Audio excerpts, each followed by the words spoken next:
You were taught that the ground beneath your feet is a tomb of stone, a collection of mindless minerals piled high by time and pressure. But what if the very mountains you climb are not geological accidents, but the severed stumps of a world that once breathed in silicon instead of carbon? Imagine for a moment that the landscape is not a map of tectonic shifts, but a graveyard of giants, hiding in plain sight while we label their remains as mere rock. The conflict doesn't lie in the existence of these peaks, but in the silence that surrounds their origins, a silence that forces us to wonder if our entire history of the Earth has been viewed through a keyhole. This is the central tension of our modern understanding, the risk that our reality is far more biological, and far more ancient, than we have been led to believe. Look closely at the horizon. We are told that mountains like Devil's Tower in Wyoming or the Great Mesas of the American West are the results of volcanic activity or erosion over millions of years. Yet, when you observe the geometric precision of the basalt columns, the hexagonal patterns that repeat with mathematical perfection, they don't resemble the chaotic flow of lava. They look like fibers. They look like the cellular structure of a living organism, magnified to a scale that defies human comprehension. If you were to look at a blade of grass under a microscope, you would see these same structures, a series of bundles transporting life. If you scale that blade of grass up by a factor of 1,000,000, it wouldn't look like a plant anymore. It would look like a mountain range. The visual evidence is staring us in the face, yet we are trained to see only geology. This perspective shift creates a profound sense of unease because it suggests that life is not just fragile, soft, and carbon-based. We are told that life rots and disappears, leaving only skeletons. But chemistry tells a different story about the potential for silicon-based biology. On the periodic table, silicon sits directly below carbon. It shares the same bonding properties, the same ability to create complex chains of information. However, while carbon-based life is fleeting, silicon-based life would be monumental and enduring. When it finally ceases to function, it wouldn't decay into soil. It would crystallize. It would harden into what we now call quartz, granite, and basalt. If this hypothesis holds even a grain of possibility, then the world we inhabit is not the world we were born into. We might be living on the stumps of a forest that once reached into the stratosphere. The high plateaus are not just geological formations, they could be the flat tops of severed trunks. The canyons are not just carved by water over eons, they might be the voids left behind where massive biological systems once pulsed with energy. We are scavenging the ruins of a biological titan, oblivious to the fact that we are walking on the corpses of the ancients. This isn't a rejection of science, but a demand for a more expansive version of it, one that looks at a cliff face and sees not just a mineral deposit, but a lost anatomy. The danger of this realization is not in the stones themselves, but in the collapse of our established frameworks. For centuries, we have categorized the world into living and non-living. We treat the earth as a resource to be mined, a pile of gravel to be crushed for concrete. But if these mountains were once alive, then every quarry is an autopsy. Every mining operation is a harvesting of ancient tissue. This creates a moral and philosophical conflict that many find impossible to reconcile. It is much safer, much more comfortable, to believe in the slow, random cooling of magma than to consider that we are the microscopic inhabitants of a fallen garden. Consider the Giant's Causeway in Ireland or the organ pipes in Namibia. These structures feature thousands of interlocking basalt columns. Traditional geology suggests these formed through the rapid cooling of lava, which contracted into these specific shapes. However, critics of this narrative point out that lava flows witnessed today do not create such perfect, uniform geometry on such a massive scale. Nature, in its living forms, is where we find such precision. From the honeycomb of a beehive to the scales of a fish, geometry is the thumbprint of life. When we see that same geometry on a continental scale, why is our first instinct to assume it happened by accident?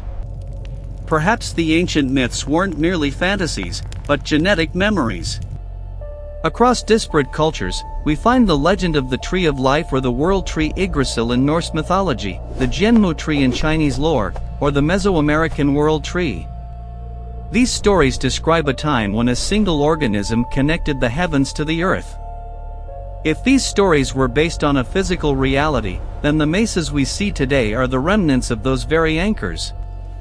These legends might be the only surviving records of an era where the biological and the geological were one and the same. We have dismissed these tales as metaphors, but when viewed against the backdrop of a silicon-based Earth, they become hauntingly literal. The contradiction grows deeper when we examine the composition of what we call prehistoric forests. We are told of the Carboniferous period, where trees grew to incredible heights, yet we are also told that these trees were only a few dozen meters tall.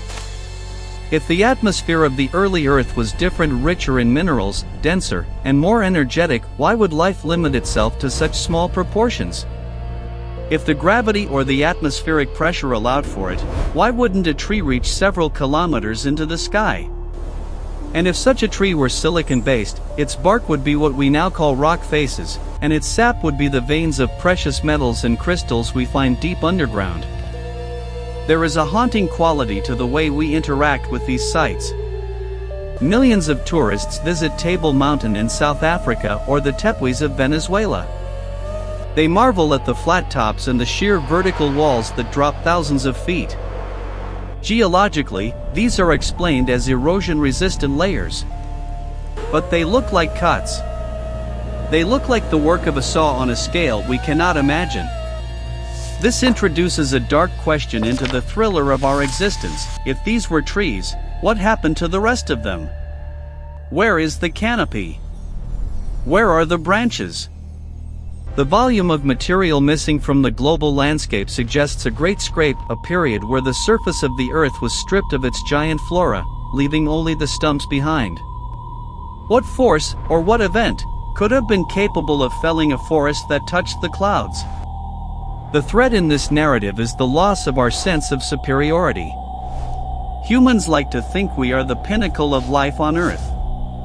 But if we are merely the tiny organisms living on the decaying remains of much greater beings, our ego takes a hit. We are like ants crawling over a fallen oak tree, convinced that the oak tree is a mountain and that we are the masters of the forest. We have built our civilizations in the cracks of these ancient ruins, using the bones of the past to build our skyscrapers and pave our roads. This realization doesn't deny the progress of man, but it reframes our place in the cosmic hierarchy. We often talk about fossilization as a process where minerals replace organic matter over time. We accept that a dinosaur bone can turn to stone. Why is it so difficult to accept that a giant biological structure could do the same? The conflict arises because accepting this silicon biology theory requires us to admit that we don't know the true age or the true nature of our planet. It suggests that our history books are missing a chapter on the Age of Giants, a time when the world was a vibrant, towering garden of crystal and stone. The implications for our current environmental crisis are equally unsettling. We worry about the loss of our current forests, which are essentially moss compared to the silicon giants of the past. If the Earth was once covered in trees that touched the edge of space, the nature we are trying to protect today is merely the grass growing between the cracks of a ruined sidewalk. This doesn't mean our current efforts are worthless, but it highlights the sheer scale of what has already been lost. We are living in a desolate wasteland compared to what once stood here, trying to preserve the embers of a fire that once lit the sky. As we look at the cliffs of the Grand Canyon, we see layers of sediment stacked like a cake. Geology tells us this is the passage of eons, one layer per epoch. But an alternative view suggests these could be the rings of a tree or the layers of a massive biological membrane. The conflict here is between the slow change of uniformitarianism and the sudden change of a global catastrophe that ended the Silicon Era. The shadow. If the Earth's history was punctuated by a massive event that felled these giants, our understanding of time itself might be skewed. We might be looking at a much younger, or perhaps much more volatile, history than we dare to admit. The way we describe our world is filled with biological metaphors that we often ignore. We speak of the ribs of a mountain, the foot of a hill, and the veins of the earth. We call fossil fuels organic, yet we treat the rocks they are found in as inert. This linguistic overlap might be a subconscious recognition of a truth we have forgotten. The conflict is not between two different sets of facts, but between two different ways of seeing. One way sees a dead planet that happened to develop life. The other sees a living planet that was once far more vibrant and massive than it is today. When you look at a cross-section of a petrified tree, you see beautiful patterns of agate and jasper. No one disputes that this was once a living thing. Now, look at a mountain of granite or a cliff of marble. The patterns are different, the scale is massive, but the essence feels familiar. It is a dense, mineralized structure. The only difference is the scale. We have been conditioned to believe that life has a size limit, but nature rarely follows the rules we set for it. If a single fungus can cover thousands of acres in a modern forest, why couldn't a silicon-based organism cover a mountain range in the ancient past? This shift in worldview is powerful because it turns every road trip into an exploration of an alien world. It turns every hike into a walk through an ancient cemetery. It makes the world feel haunted by a history that we have forgotten. The conflict is internal, it's the feeling of your brain trying to reconcile the mountain you see with the tree you suspect.